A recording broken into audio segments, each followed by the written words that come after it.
Alright everyone, welcome back to Michael's Kitchen here. Today I'm going to be doing a hobo stew here.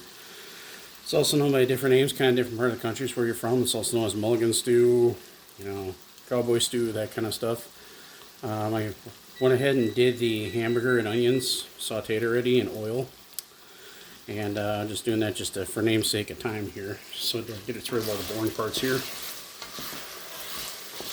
Once you get it all brown like this, I'm going to take and add. I mixed together my stock and tomato juice. Now if you don't have tomato juice, you can use all stock, that's fine too. And then you want to bring this up to a boil.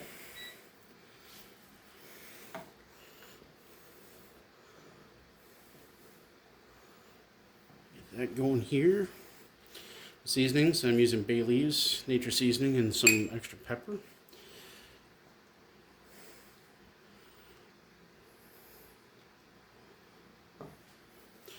And add our 15 ounces of vegetables, peas, carrots, and corn. And then our 3 russets. Now what this is going to do is the natural starches will kind of leach from this stuff, the potatoes here, and then we'll start to thicken it up naturally.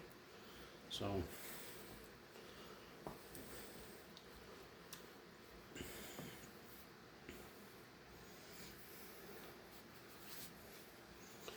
bring this up to a boil here.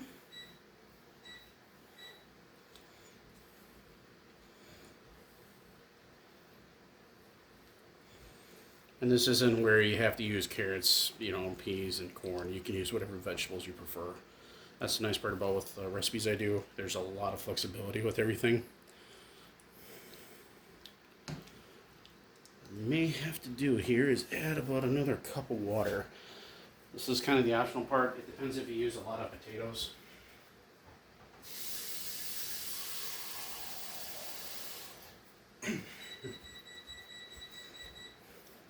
Just another cup of water or so. There. Right here, see what we're dealing with here.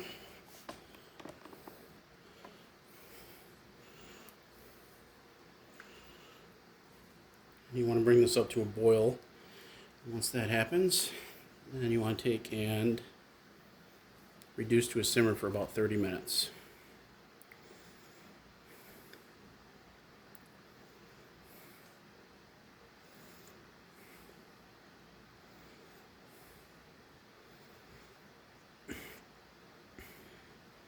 This is also a great main meal to have with biscuits in a can or homemade biscuits. Kind of in the fall, so I do a lot of my recipes based upon a lot of ingredients that are available at the time. So where I'm at, potatoes are really cheap during the summertime and sometimes during the fall.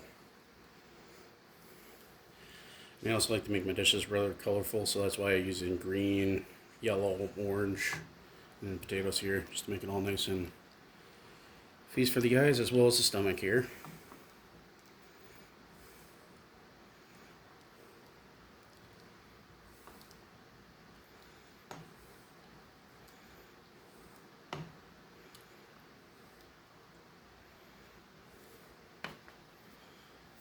Okay.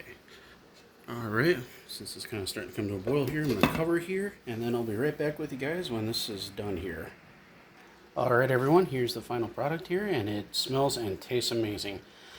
I also did one variant where I skipped the tomato juice or V8 juice entirely, and I just doubled the portion of beef broth. It turned out just as good, and if you don't really care for tomatoes, that's a good alternative for you. And I invite you to try this. And thanks for stopping by and watching my video. Until next time, thanks for stopping at Michael's Kitchen.